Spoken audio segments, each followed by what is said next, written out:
Isang transferee student ang lumipat sa Aomi Town, mga 2 linggo na ang nakalilipas.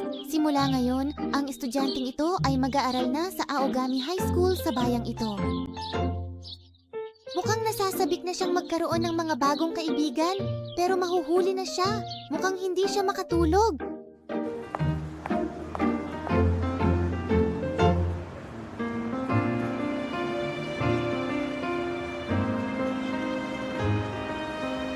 Nagmadali siyang pumunta sa Okami High School.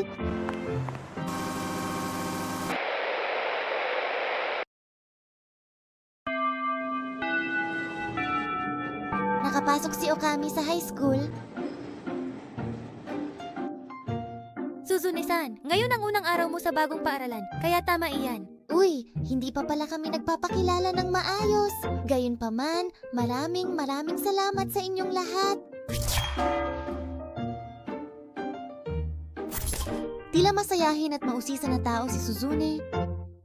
Diyan, Ito ay isang kalat-kalat na utak. Inaalagaan ko rin ang mga bulaklak sa mga flower bed sa beauty clinic ko. si Saki ay mapagmalasakit, pinagkakatiwalaan ng lahat ng kaklase.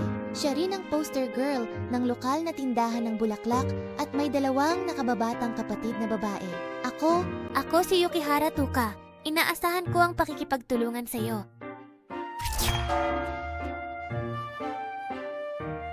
Si Uka ang nangungunang estudyante sa kanyang baitang.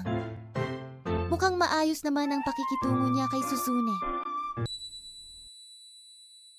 Gayunpaman, isa siyang kahangahangang lektor. Mabuti, Ang ibig sabihin nito ay isang napakagandang tao. naisip ko rin iyon din. Parang isang napakagandang manika.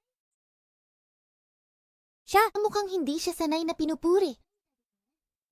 Kaya, Siya nga pala, nakita ko ang flower bed sa tabi ng pasukan.